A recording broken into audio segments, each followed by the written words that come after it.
Hello everyone, and welcome to the December podcast. We're so excited to be sharing lots of updates in the upcoming year, but first we want to wish everybody a happy holiday season. We hope that you get some rest and that you enjoy your time with family, with friends, get out and see some theater, but we want to close out the year and wish you just a happy holiday for you and yours in this season. I'm just here to kick off our podcast for December as we wrap up the year. We have some exciting things ahead. The first thing I want to mention is our new partnership with Casa Management. We have 3 locations across the city. We have River North, Gold Coast, and South Loop locations for discounted housing for members, and we'll also have special discounted pricing for audience members during Chicago Theater Week. Speaking of Chicago Theater Week, we are so excited to be kicking off again our annual celebration for Chicago Theater Week, which will take place on February 5th. Stay tuned for those events to come and line up for our upcoming Chicago Theater Week season. And Chicago Theater Week kicks off on February 8th through the 18th. So please send us your media assets so that we can promote across town when we get media opportunities. Having those available is really helpful for our team. So please send your media assets. Make sure you're signed up for Chicago Theater Week. We're really excited to have our 12th annual celebration coming up in 2024. Next, and speaking of celebrations, we will have our TCG conference coming to Chicago. It's coming really quickly and registration is now open. I'm so glad to be co-chairing with Miranda Gonzalez for the conference here in Chicago. We have Chicago people working on hosting and steering committees, and the TCG colleagues here joining our lead colleagues as we plan the conference for June 2024. Please register today. Registrations go fast, and make sure if you're going to be staying in the hotel that you book that immediately, because that is going to book up right away. So please make sure to log in for that and get ready for TCG. We're very excited. Finally, we have our board slate up for nomination. So if you haven't already, please vote on the new board members to the league board. We want to make sure to have representation from people of all budget groups all over the city of Chicago and Chicagoland area, our suburb areas as well. So please make sure to look at that slate for the people who are up for renewal and for the new board members that we'll be welcoming. Go to your inbox and vote today. We need those votes in so that we can continue to process and do the work in 2024 that we need to do. And then finally, we have so many events coming up in 2024, and we want to make sure that we're continuing to get podcast footage, broadcast news, and that we have different locations that we're featuring throughout the year. So if you have a location available that you would like the league to come have an industry night, or do a kickoff for Chicago Theater Week at, or any of our community events that we have coming up in January, please reach out to Tony Bondock, our new Director of Programs, and let him know so that we can get you involved. We want to really showcase the entire community. So with that, we're going to close out the 2023 year. We're very excited for 2024, and I hope you all get some rest in this holiday season. Thank you.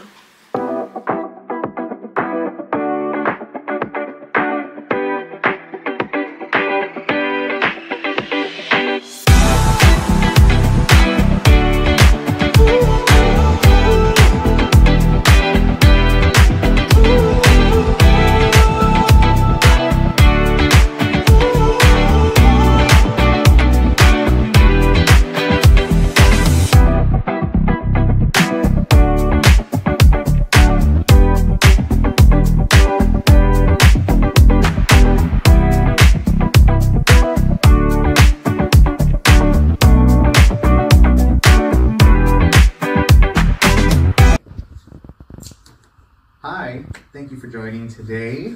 My name is Tony Bondock, and I am the Director of Programming with the League of Chicago Theaters. Today, I am joined by 2 wonderful people from the Chicago Gay Men's Chorus. We have Kevin Corbett, the Executive Director, and Noel Harrison, the Administrative and Marketing Assistant. Thank you all for being with us today. Thank you for coming. Thank you for joining us. So today we want to go ahead and feature not only Gay Men's Chorus, but all of the upcoming events that they're taking on. This year, as we were chatting, is going to be a big year as they're celebrating 40 years, their 40th anniversary, so we'll get into that as well. But yeah, to kick us off, thank you for joining us, and let's start with Kevin. Yes. So, Kevin, can you tell us about yourself and your journey becoming a part of Chicago Gay Men's Chorus, and what drove you to be a leader in this organization? Yeah, it's been quite a journey so far, I would say. I joined the organization in 2015 as an intern. I had just moved to Chicago from West Virginia by way of London, where I did a master's degree in performance practices and research. And I came back to the United States after working in some theaters abroad in front of house and theater management. And I found an apprenticeship here in Chicago with American Theater Company. And yeah, I was just kind of working the circuit, trying to figure out, exactly what I wanted to do, and I kind of fell into administration. The chorus was looking for an administrative assistant position. So I applied and joined working with them part-time. And yeah, it's been quite a journey. I've sort of provided support to the organization part-time until 2017. And then they made me full-time in operation. I started out as like an operations manager. And then eventually after we not got through, but during the pandemic, the organization appointed me executive director. So it was I worked really closely with the board of directors, especially getting us through the pandemic. It was really tough. How do you have a chorus through a community chorus through a worldwide global pandemic? But we found a way, through Zoom to create performances and create shows and rally support. And we were able to kind of keep that sense of community. And so me and Jimmy Moorhead, Jimmy is our artistic director, who does, everything on the performance side. He and I were able to kind of lead the organization through that time. And yeah, coming out of that, I was appointed executive director. Congratulations. Thank you. And I love it. I mean, I love this organization. I love what it stands for. I love the sense of community. Of course, the LGBTQIA+ aspect of it. And it really is a safe place for people to come and join and express yourself artistically. So that's why I love it, and that's what I'm here to support. That's beautiful. Yeah. I want to ask the same to Noelle. How did you end up getting to know Chicago Gay Men's Chorus and then getting into the leadership role that you have?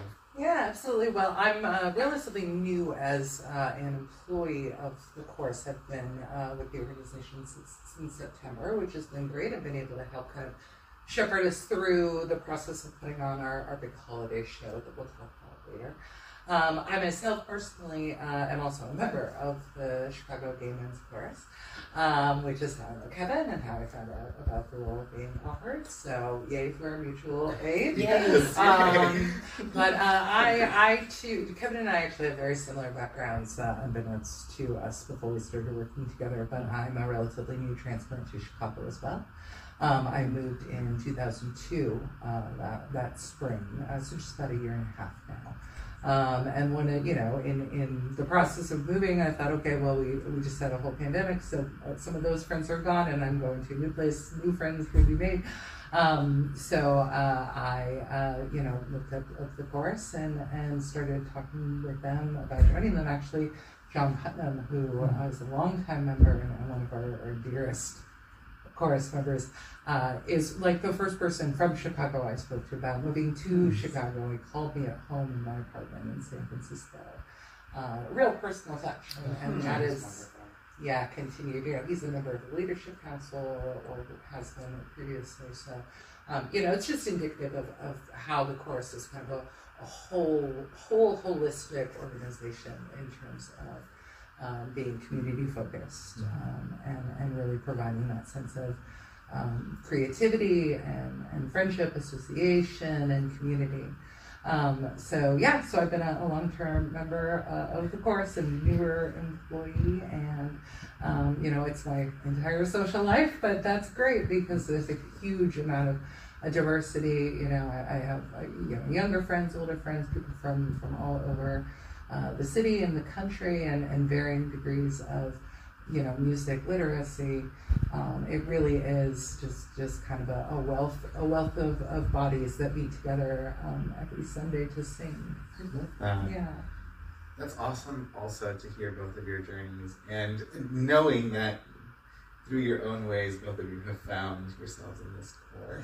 Yeah. Great. And I come from front of house as well, and marketing, and we kind of have had similar kind of tracks into art, the type A of it falls into creativity, place. I guess. Yeah. That's great to hear. I have a couple more questions to throw your way. And you kind of alluded to it, but why did you want to be a part of this choral community, and how does the work continue to drive and sustain you? And I know you kind of alluded to that, but if you want to build off either of you.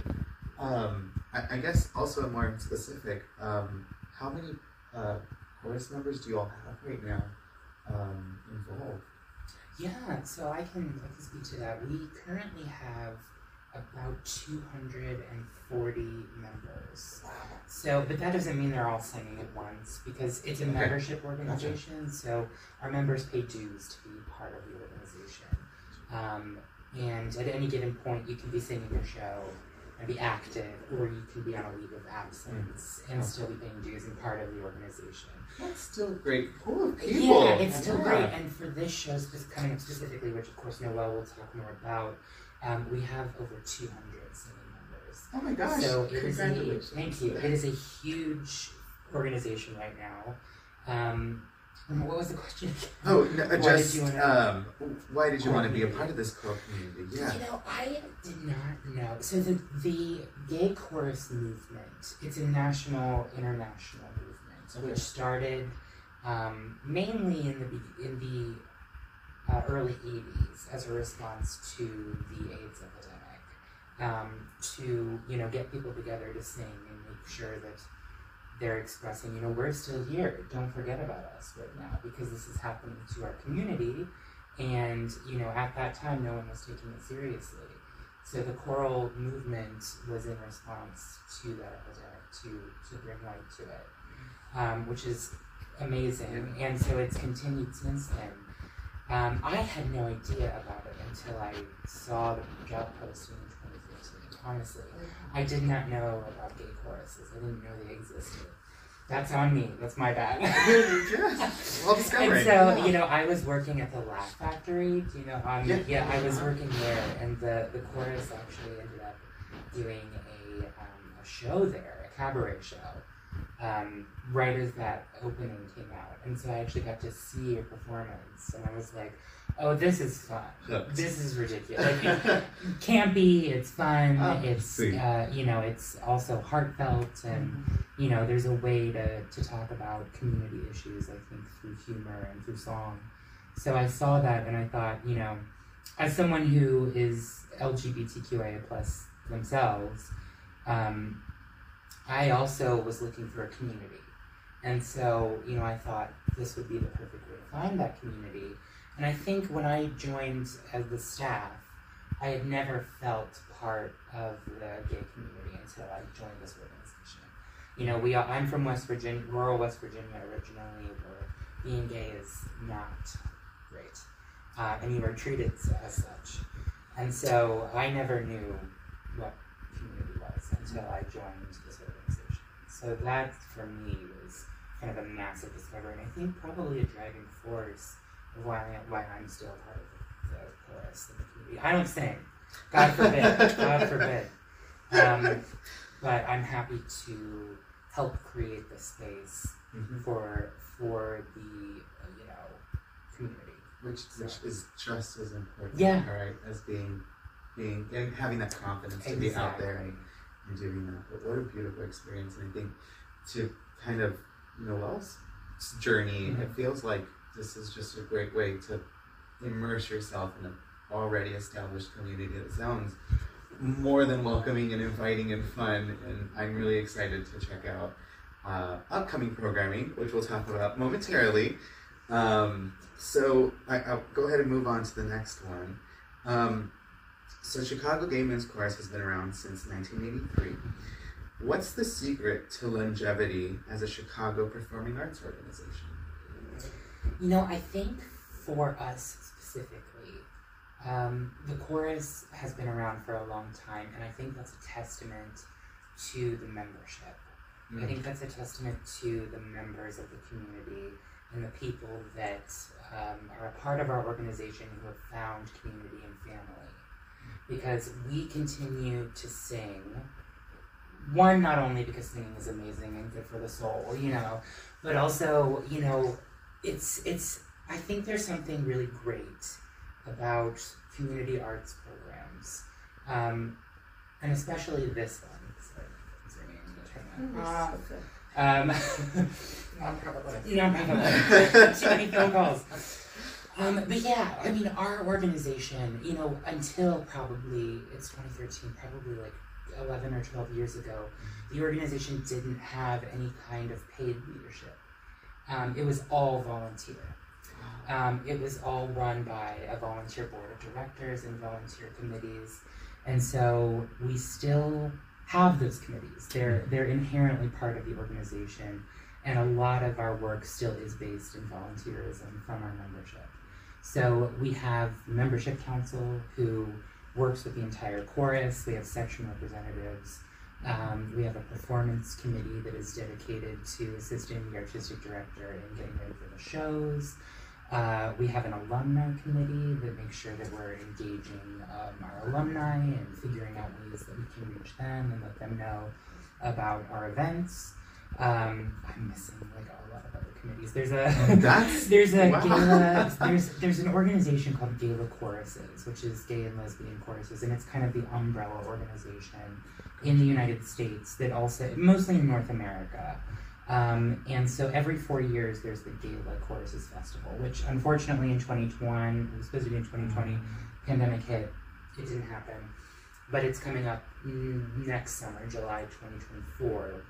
And so essentially what that is, it's in a festival where all choruses, all LGBT choruses in North America come together, and it's going to be in Minneapolis to perform for each other. And so it's like a 4-day thing. And since the first festival, Chicago Gay Men's Chorus has been the ones to open the festival since its inception. How exciting! So every year we're there to, open up the festival and be the first to perform. Congratulations! Thanks. Yeah, That's it's so really exciting. cool. It's really cool. But going back to longevity, I would say that it's the dedication of the members that has kept us going. Their experience of our space, their experience of the chorus, and their dedication to our mission, to singing, to each other, is, priceless. And I think that's why we've been around for 40 years and why I think it's going to be another 40. It's a family, right? Like, you moved to, a lot of our members, a lot of our new members, and as Noelle can attest to, are usually new to the city, maybe haven't heard of us, or maybe looking for a specific community, and we're that starting point, Post-pandemic as well. Oh my God, You hear that post-pandemic was like... very frequently. Yeah, post-pandemic was a huge spread of growth for us. Oh, wow. Huge. Like, when we started meeting back in person in just, I think, August 2021, we came back, and we had about 100 vocal placement requests to join the chorus. Oh, wow. So it grew exponentially, and there was a turnover, unfortunately. A lot. I mean, that was a big point of turn for we all everybody. did new things Yeah. during and post-pandemic. Yes. Yeah, a lot some of, did that.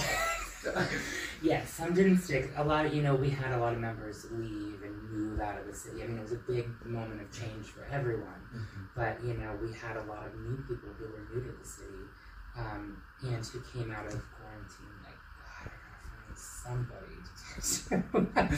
So, you know, we had a big turnover, but it's only been up from there, I think. It's only been since we've been growing that we've seen all of this kind of beautiful change, and our membership is skewing so much younger and so much more diverse than I think the organization has seen forever. And I do want to point out that, you know, it's Gay Men's Chorus, and we keep that title because of what it meant to say that in 1983 as a Gay Men's Chorus. Like, that was a big deal. And we're not just gay men, right? It's women, I should just say all genders, all sexualities. Anyone is welcome. You know, it doesn't matter if you're LGBTQIA+, as long as you're an ally and you want to be a part of the organization and the community, then come on in. That's wonderful. Yeah.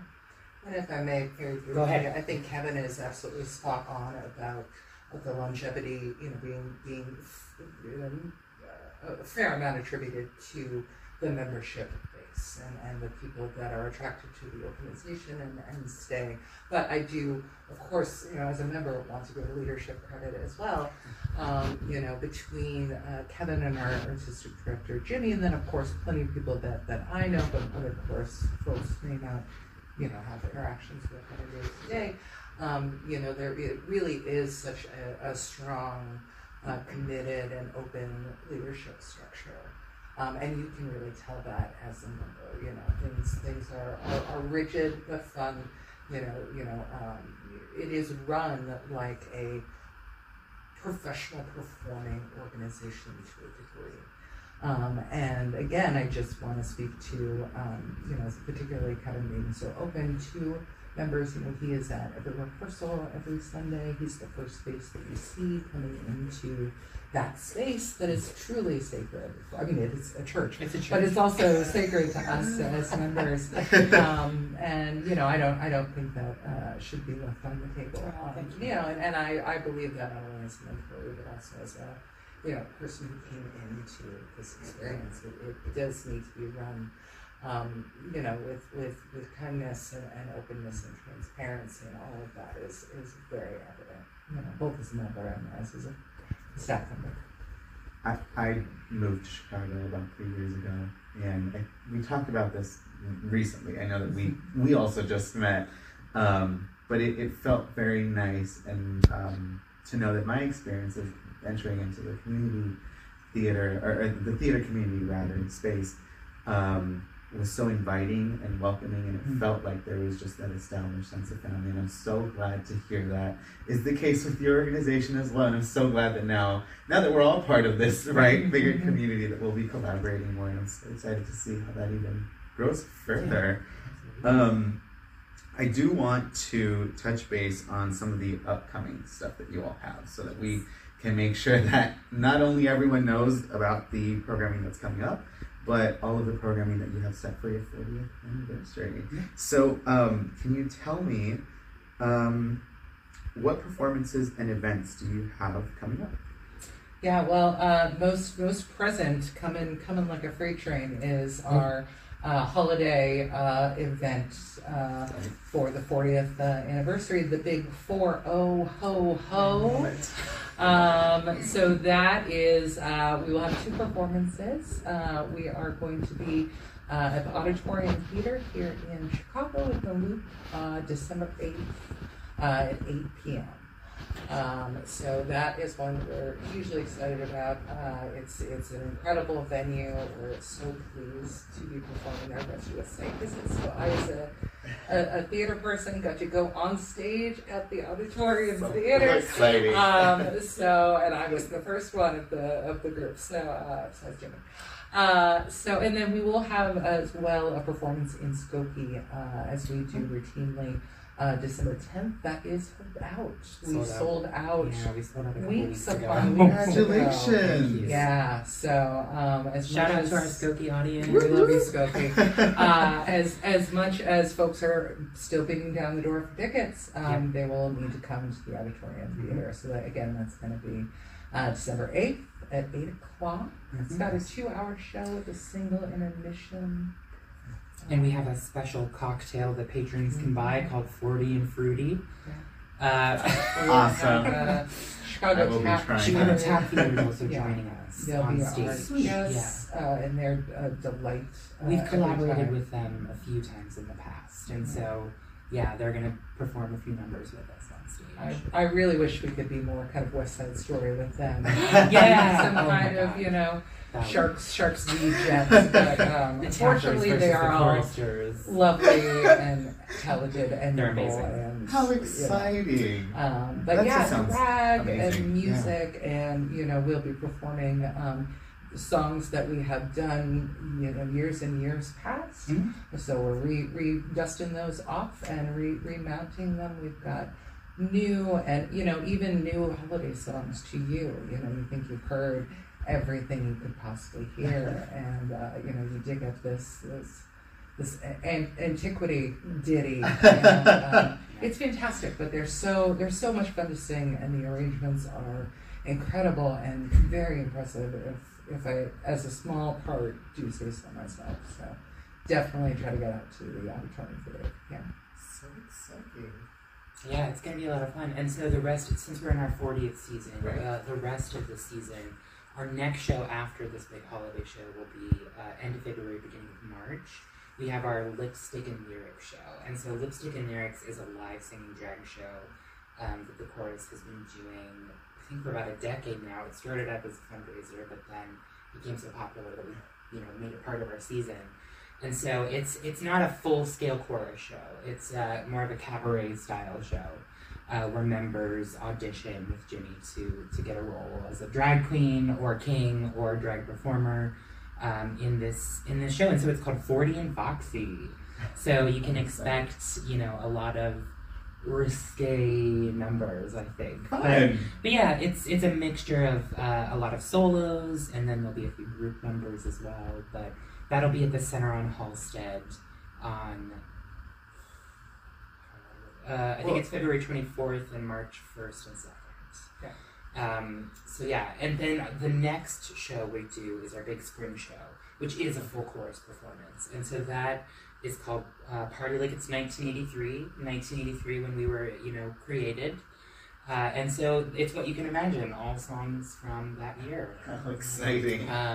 Which I think Jimmy is just finishing putting it together now, so I won't give anything away. Great. But that'll be May 17th through the 19th. And May 17th at the Studebaker Theater in the Fine Arts Building downtown. And then we'll be at North Shore Center in Skokie on May 18th. And then at Beverly Arts Center on May 19th. Yeah, so that's our season. That's a full a lot. season. Yeah, and we do extra, runoff gigs. We're all over Chicago in the summer. Especially June Pride Month. Yeah, You yeah. can, any event you go Throw a to. rock, you'll hit a chorus. So all these yeah. events and Mhm. more. Right. That is awesome. Congratulations. I'm really looking forward to this upcoming event, and then obviously checking out all of your 40th anniversaries again. I do want to fit in a couple more. Sure. So, can you all tell me about any community initiatives that you all are involved with right now, and what goals you all have for next 5 years, beyond next 40 for this organization? I would say community initiatives. There's a few ways I think we can look at that. We are currently working through a 3-year strategic plan.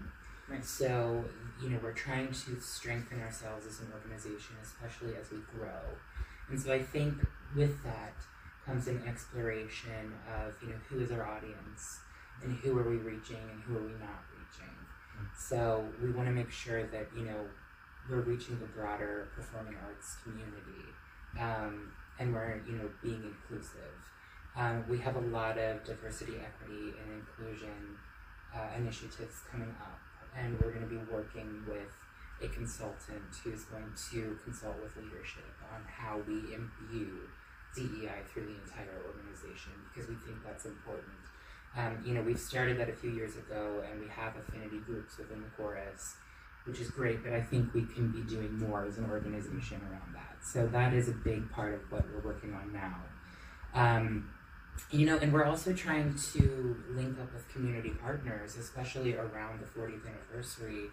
I want to get everyone excited about us and this, and I don't want it to just be, it is a celebration of CGMC, of course, it's our 40th, but I think this is a larger celebration of the wider LGBTQIA plus community in Chicago, right? To have an organization that's been around this long within the city, and there are more that have been around longer than we have.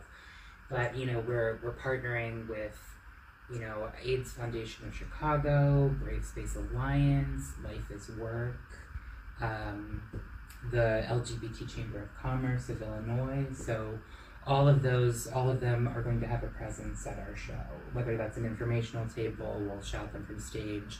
This is a big celebration for all of us, and I really wanted to get people involved on that end.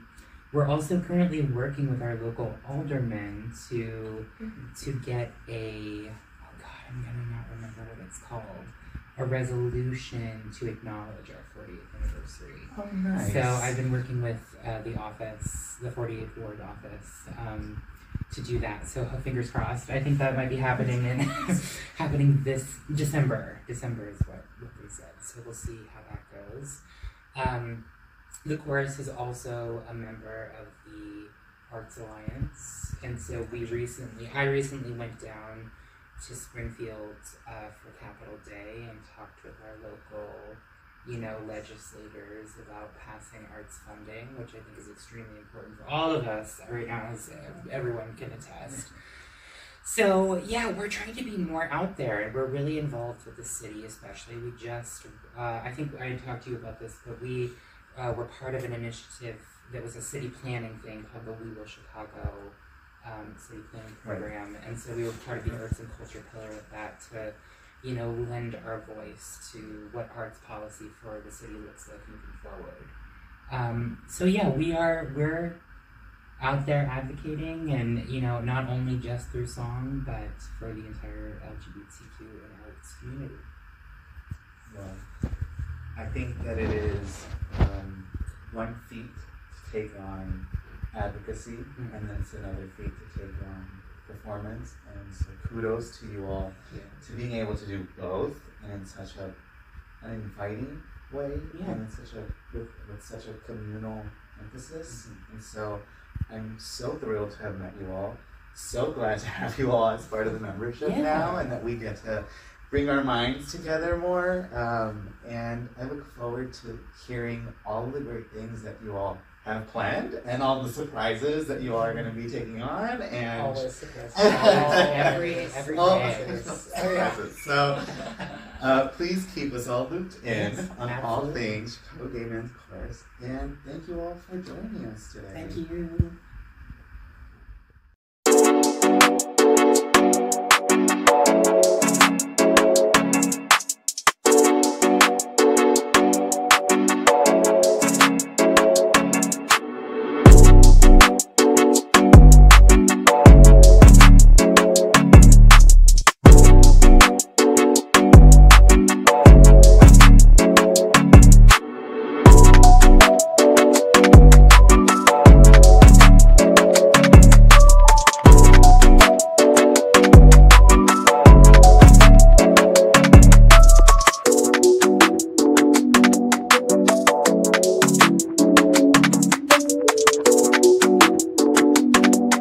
My name is Tony Bondock, and I am the Director of Programming here at the League of Chicago Theaters. I'm joined by Barbara Butts, who is the Associate Professor of Theater at Northwestern University, Diane Clausen, who's the Associate Professor of Theater Studies and Head of Theater Management at DePaul University, and Delaney Piggins, who's the Arts Leadership Fellow at DePaul and Chicago Shakespeare. Did I get that right? Awesome. Welcome, you three. Glad to have you all.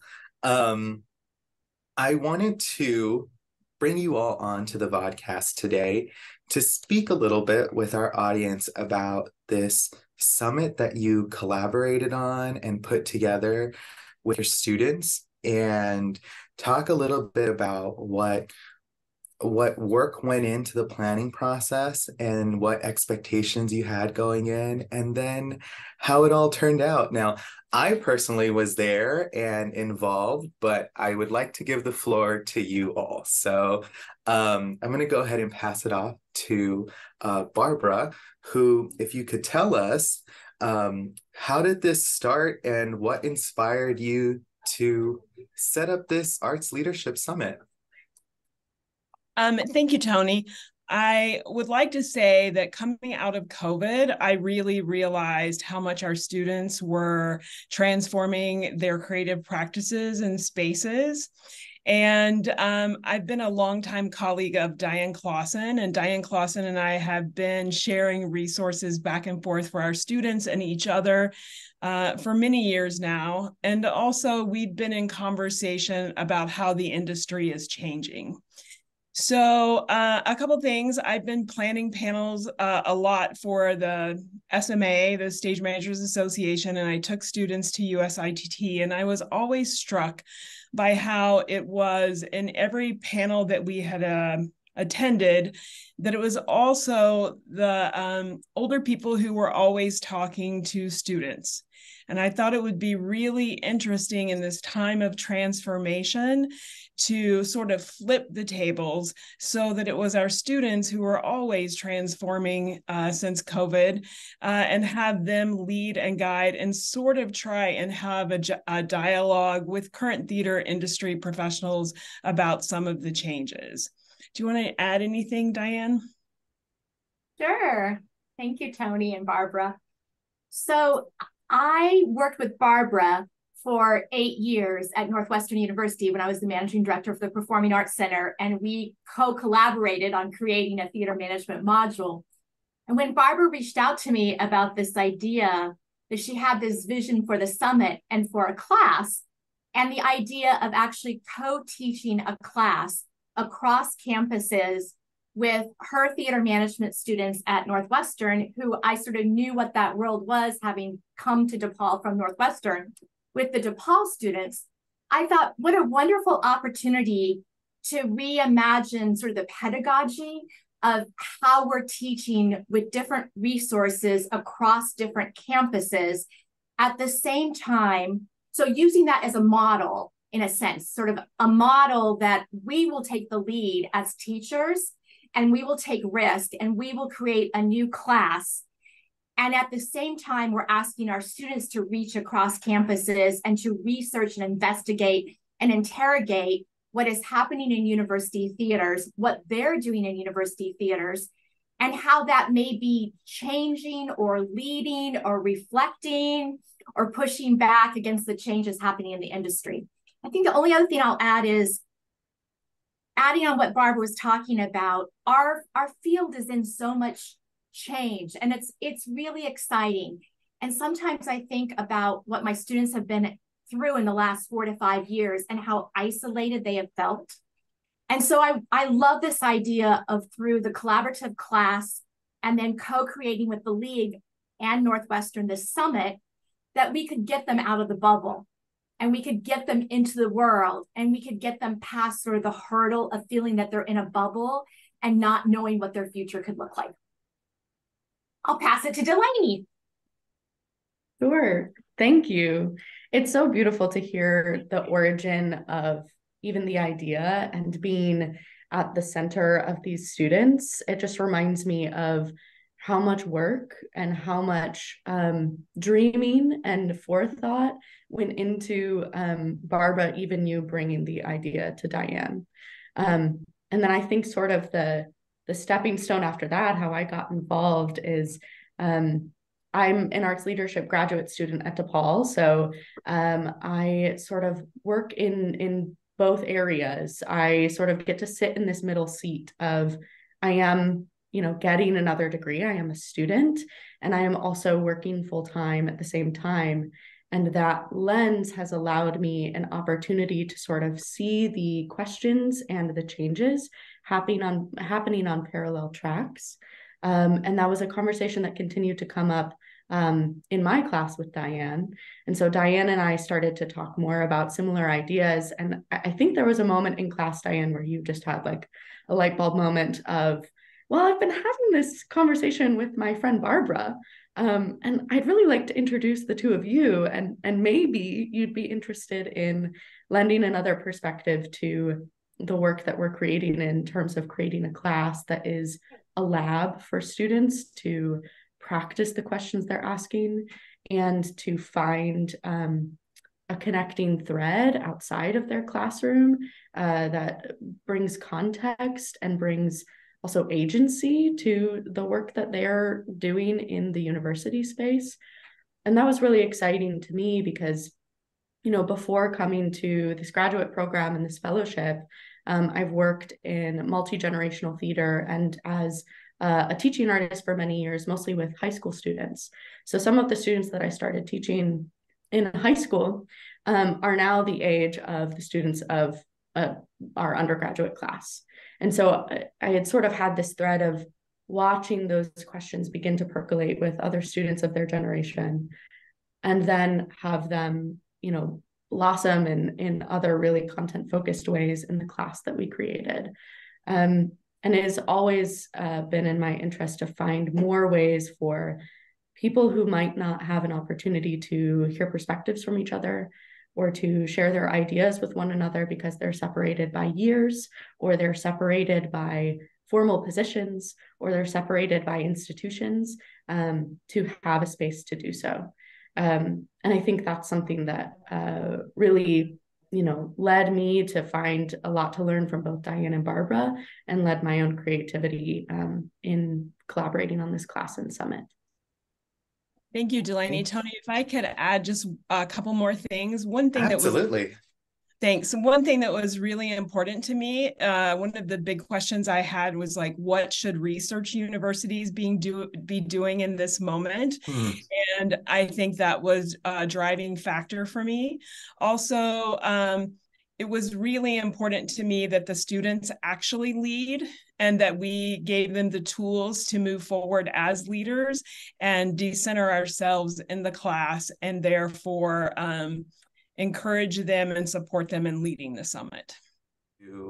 I want to hear from Barbara first, and then I'm going to switch that off to Delaney, and then I want to hear Diane's thoughts in what opportunities and challenges we found bringing that specifically strategically intergenerational conversation to the mix. I'd like to start with our students themselves working with each other. I think that was a really good move on our part because it got a group of students who are not necessarily alike in conversation with each other, actually discussing what you talked about, the challenges of the industry and also the opportunities. So all through the class, they were practicing with each other, people who were different. And then they had thought leaders come in, people that were actually change makers in the industry to, I think, help guide them towards some of the challenges they had and also frame them as opportunities, which I personally loved. So with the summit itself, I think there was a real moment for me when I was like, okay, they should plan all of the summit and let's just let them go. But one of the challenges for the summit was actually they needed a little support from us. So we had I think a heavier hand than I thought was necessary in actually planning the summit content. But I think that once we put them in their strengths, which is what I'll call them, everyone had an opportunity to play to their strengths, and that was helpful to the class and also helpful to the summit.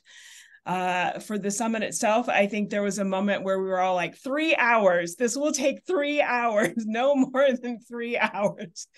But I think one of the things that we found out in the summit is that people were happy to stay those hours and actually wanted more. And I think about the community engagement room where I was like, okay, we have to actually leave because the parking lot is closing. So that's just a few of them that I'll say, and then I'll pass it to Delaney. Yeah. challenges and opportunities in intergenerational conversation is such an interesting question because I feel like it is oftentimes about breaking norms and barriers to conversations that we have in our everyday lives, especially when in like a university setting where the majority of the people that you're talking to all of the time, especially in a theater program that can be like DePaul's sort of conservatory-based program that can be very time-consuming, or getting to know the Northwestern students throughout this quarter. They create their own conservatory and all of the work that they have to do together. So equally sort of busy and intense, and that can become both a really exciting opportunity to collaborate and feed on each other's ideas, but then I think can become almost like creating not necessarily a bubble, but like it can easily create sort of like a feedback loop when you're talking to the same people all the time. So breaking out of your own typical conversation, the people that you usually talk to, always takes a level of creative thinking of how do I change what my day-to-day style of asking questions or way of reaching out to people I haven't met. It takes additional energy, and it also takes additional time. So I think that was maybe one of the biggest challenges that we faced in this class and summit is it was brand new. So the three of us over the summer in talking about how do we structure this class, and then how do we work with the students to lead and create the summit, we're constantly talking about how much time to give to each portion of the pillars we wanted to bring into the core of the learning, and how much time we wanted to give to some of the real practical putting our learning and our research into panels and roundtables and questions. And I think that's something that if we are going to look at this again, would want to think about how do we create more time for the learning and the research to happen, so that then there is enough time to get out of what are sort of like everyday pedestrian ways of having conversation, of relating with people, so that we have enough time to really creatively think about the amount of energy and time that an intergenerational conversation takes. I thought they went so beautifully at the summit, and a lot of that just has to do with the fact that the ideas in both tracks, I think, were maybe developing at the same time, and there was a beautiful spontaneity also about, I think, and generosity from our panelists and roundtable participants. And I think there were ideas that came out of our students' brains afterward that were like, oh, if I could go back, I would have asked this question, or I would have planned this a little bit differently. So having more time to devote to some of those adjustments. And essentially, there were panel conversations and roundtable discussions in which art professionals and students were able to come together and have these kind of mediated dialogues, and then just open discussions, and then opportunities to just kind of have conversations in the room. That said, and hearing your response on the challenges and the opportunities, and knowing that that was the setup, what feedback did you receive from students and professionals from the experience? I think it's a really good question. Yeah, you spoke to the panels and the roundtables, which in the panel format, students from DePaul and Northwestern were asking questions directly of panelists, of professionals. And then in the roundtables, they were facilitating conversations among professionals and students. And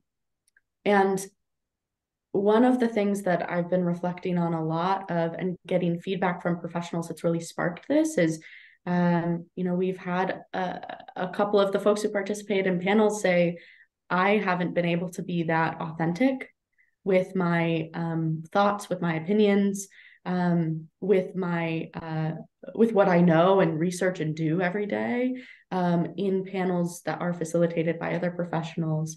There's an element of having a student who is about to go into, or is just starting to do their work as a professional, who has a genuine curiosity for the truth of the question that they're asking, that I think allowed the professionals, from our feedback that we got, to share things they might not otherwise in a public space. We also didn't record. And so I think that also led to a level of transparency. And I've been thinking a lot about how almost everything is recorded that we do nowadays, since we found it a really helpful and useful tool, this interview included, since we found it as a really helpful and useful tool in the pandemic. And so those are two key things I've really been thinking about, is how we're able to create authentic spaces similar to the one at the summits. I think that was a big area of feedback. I think another area of feedback from students and professionals is that they wanted maybe a little more time to just talk to each other informally. And so I'm really curious to hear also Diane and Barbara's perspectives of what are ways to create spaces where people who, might not typically just go up and start a conversation with each other in a space like the summit have an opportunity to just ask something simple and have a personal conversation. So I think that's something that maybe we'll build on in the future. But yeah, I think that the feedback overall, also, the students learned a lot, and in their reflections at the end, noted moments of revelation and discovery at the summit that added on to their learning in the classroom. And then I think the professionals that we got to work with had similar moments of discovery, and not just from other professionals in the room, but from the really well created questions and conversations that they were able to have with students. And since then, have even had a little bit of dialogue with professionals in the field who are looking to bring back internships and apprenticeships in an equitable way, in a way that they're able to pay students and young professionals in a way that they're able to make an equitable pathway into early career theater managers or theater practitioners in general, really wanting to have more conversations with the students. So I think that exciting opportunity for more dialogue is also something that we're hearing. Thank you so much. I appreciate that. I want to ask one question to Diane, and then I have a question lined up for Barbara. So Diane, knowing that some of the intended communities were obviously students and professionals, were there any other specific communities that you all were trying to bring into this summit? And now that you've gone through it, if you were to consider doing this again, are there any other communities, maybe within theater, maybe outside of theater, that you would consider having in on this dialogue? Yeah, thank you. I think one of the conversations that we talked about quite a bit throughout the class was that we were looking for young leaders in the profession and artist activists. As Barbara mentioned earlier, we were looking for people that we believe are thought leaders and change makers, and that are doing work and engaged in our community in authentic, actual ways that would inspire these students that are about to enter the field. Because I think when we thought about intergenerational conversations, I've been so struck by this divide between seasoned professionals and students and young people, and the thought that maybe we're more different than we really are. So we thought if we could sort of bridge this gap by bringing in people. We had one alum from Northwestern that had graduated, I think, 1 or 2 years ago. And the Northwestern students and the DePaul students were like so like struck by, this is a really recent alum that has gotten over that bridge, that hurdle that I'm so afraid of, to leave in some ways the academic cocoon, the world that I know, the world that I've co-created. And because of coming out of COVID and not having a lot of internships, apprenticeships, fellowships, jobs, there are a lot of unknowns for people coming out of theater programs right now. Will there be an entry-level position? Will organizations survive? The organizations that I studied are on pause or are changing. So what will that organization look like? What skill set will I need? What classes and experiential learning should I get in while I'm still in an academic environment to make me competitive for the field? So I would want to lift up just more of those. Also, we got feedback. We had someone from the dance world, and we got really positive feedback that the interdisciplinary conversation is really valuable. And I think if we're going to continue this work, the idea of bringing in people from the music world, the dance world, the film world, the interdisciplinary world, the presenting versus producing world, I think it gives our students a wider spectrum of practices and paths and what is possible. Thank you for that. Barbara, I have a question for you. So having this kind of initial thought and seeing with these collaborators what it could grow into, what was your reaction to the outcome? And is there anything that you would change in coordinating this and maybe trying to maximize an impact? What are your thoughts? I will admit, during okay, we're having some sound issues here on my end, which is not normal. Oh, I hear you. Great. Okay, great. Just yeah. I'm hearing an echo. It's okay. It's okay. It's all good. I will admit during the welcome that I had a few tears going because over in the corner, just because I was so touched about how this was coming to fruition, right? It was something that we have worked on for a really long time and was a really heavy lift for the three of us because we worked collaboratively and we set that example for our students. So we didn't work in our three silos. So I was really proud of the students, and I was really struck by some of the panelists who spoke so beautifully and was so honest and transparent about some of the things that they were trying and changing. And I remember going up and to one of them and just thanking them, and their response to me was, "Oh, thank you, because I've never been in a space that's been this safe to say what I needed to say and have it received so well." And in that moment, I knew our class content was correct, right? Because it was not a surprise to the students about some of the things they were saying. I was really happy about what I call the knowledge share, thanks to Diane Language. I saw students and professionals taking notes during this summit, learning from each other. And as a professor, like there's no finer moment than that. I believe that as far as impact, we tried really hard, especially me, to get college students to attend this summit. But I think they didn't have enough context about it. And it was during some exams. And so as far as impact, I would love to reach more students. In my last final breath, I got one high school school there with some students. And I also think it's valuable to extend that conversation below to speak to some of the training that they'll get when they go to a university and they're sort of interested in theater, but they don't really have any idea about the industry at that moment. I think it's helpful. I think the impact to our students has been profound.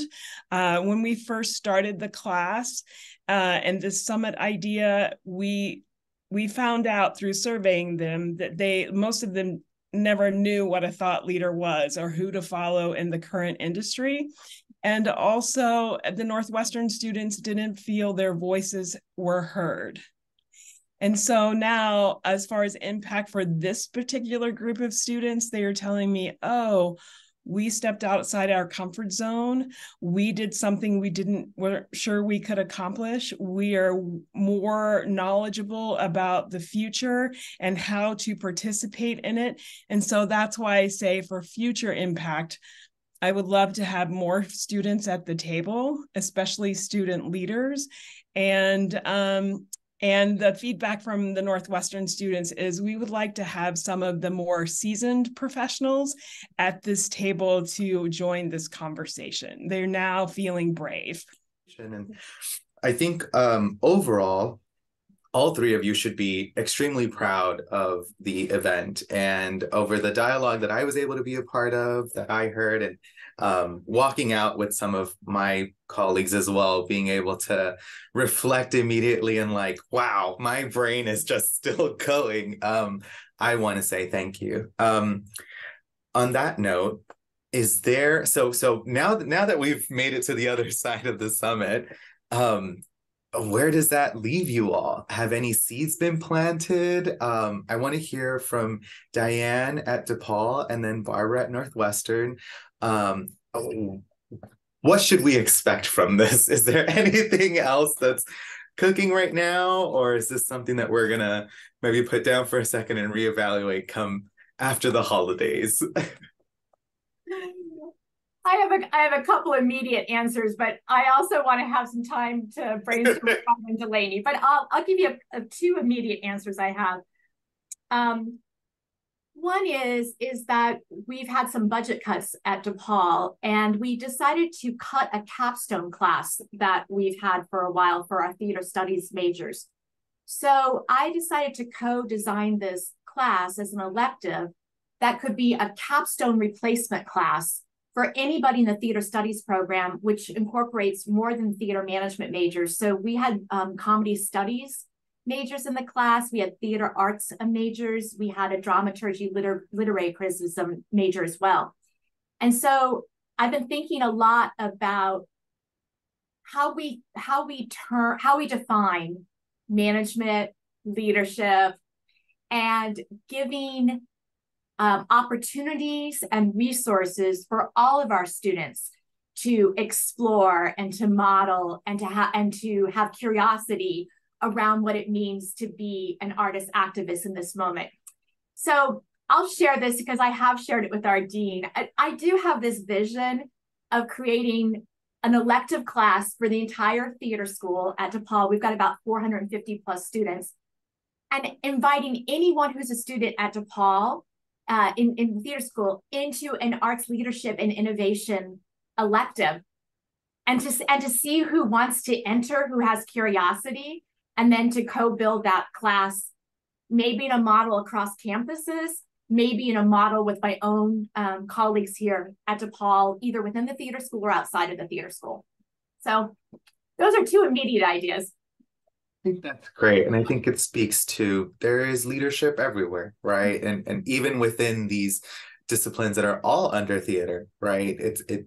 Leadership is not a quality that only fits for some. So I'm glad that this is very inclusive to all.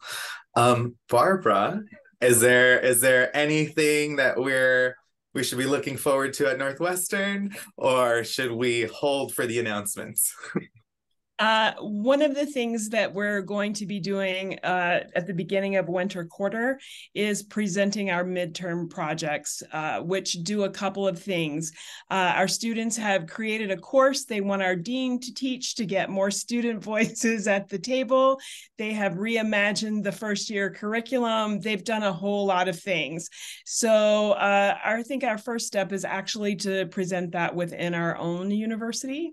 And then in late February, the American Music Theater Project is doing a new musical reading for 2 weeks called A Wonder Boy. And we hope to partner with them because that is a very special project that really looks at or uses artists that are non-binary or trans femme. And we're hoping to have a further dialogue on our campus about casting practices outside the binary. So just something really small. Oh, big things happening at both Northwestern and DePaul. And I do have to say, I'm very grateful for this opportunity to get to know you better, Barbara, and what's happening at Northwestern. On behalf of the league, I mean, we're just so glad that we can support, and knowing that these opportunities are coming through our universities here in our city. I mean, we just want to be at the front to say, yes, how can we help? And let's get this out there. But all that said, on behalf of the league, thank you all for this initiative. Thank you for taking time to speak with us today and share more of all that went on in that room and in those classes. Other than that, I just want to wish everyone safe and happy holidays as we are coming through December, and keep an eye out for our next podcast. Thank you all so much for joining. Thank you for having us, Tony.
Hello there.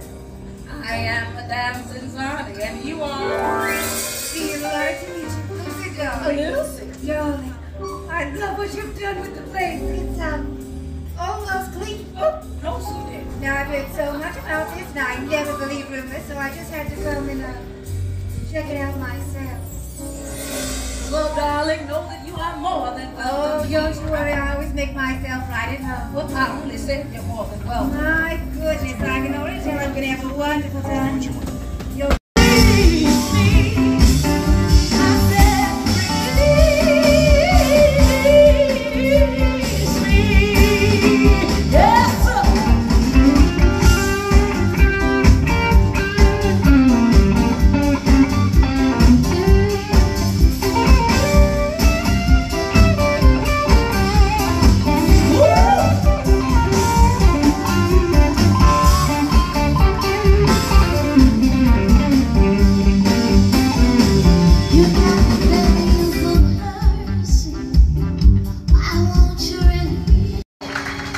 understand me anymore,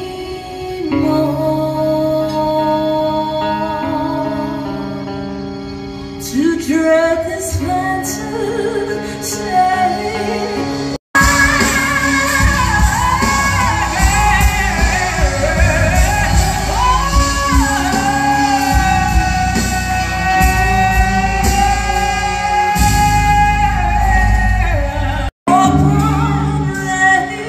But come back now.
But the circus mind that's running wild, butterflies, zebras, moonbeams, and fairy tales. That's all she ever thinks about. Riding the wind, riding the wind.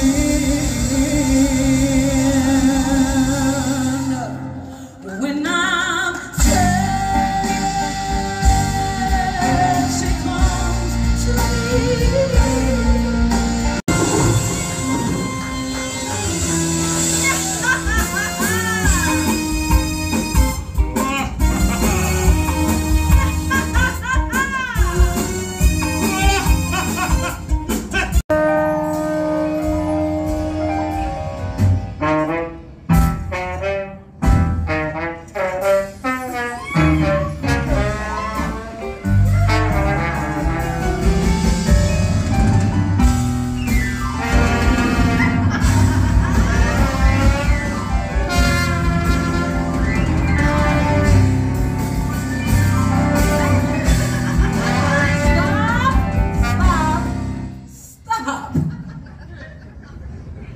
Now this has gone way too far.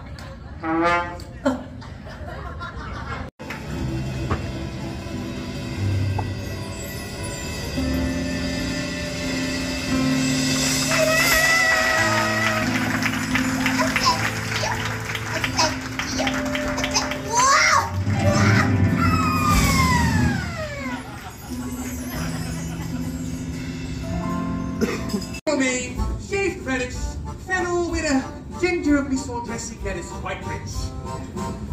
Serve the salad! I got my mojo, oh, and I'm gonna work it at home.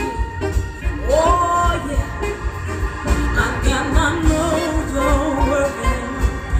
You're funny. There is something very wrong with that woman. I don't suppose you all wouldn't allow me a quick moment to refill this. I simply can't do anything on an empty liver. I suppose an introduction is in order.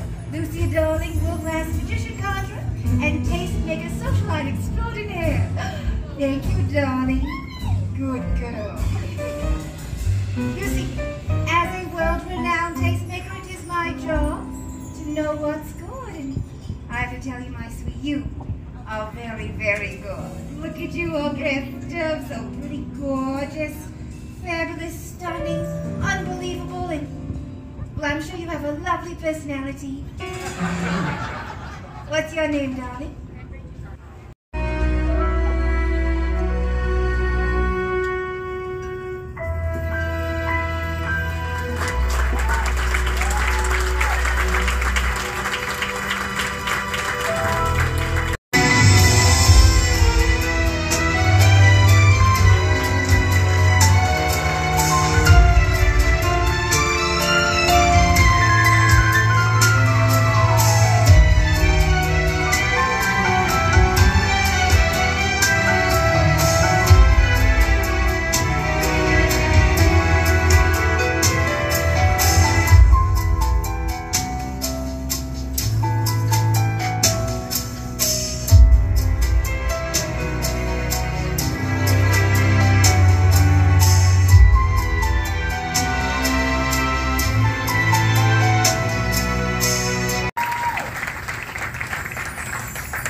Special?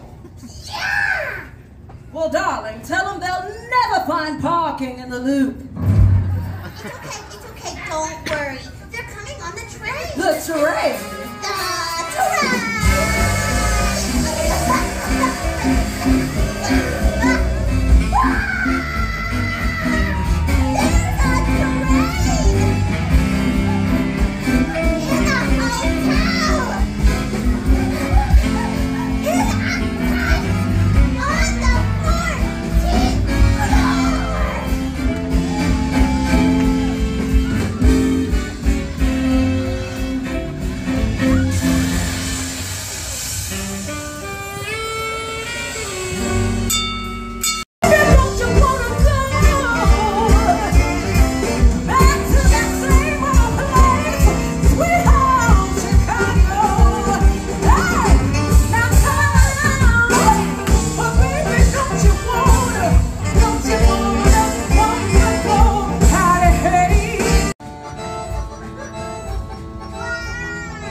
I do that.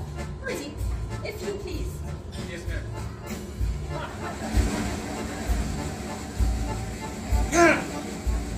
Bonsoir. That is French for good evening. Definitely Quincy speaking. Reservation for a special guest. Okay. Best table in the house. Now we.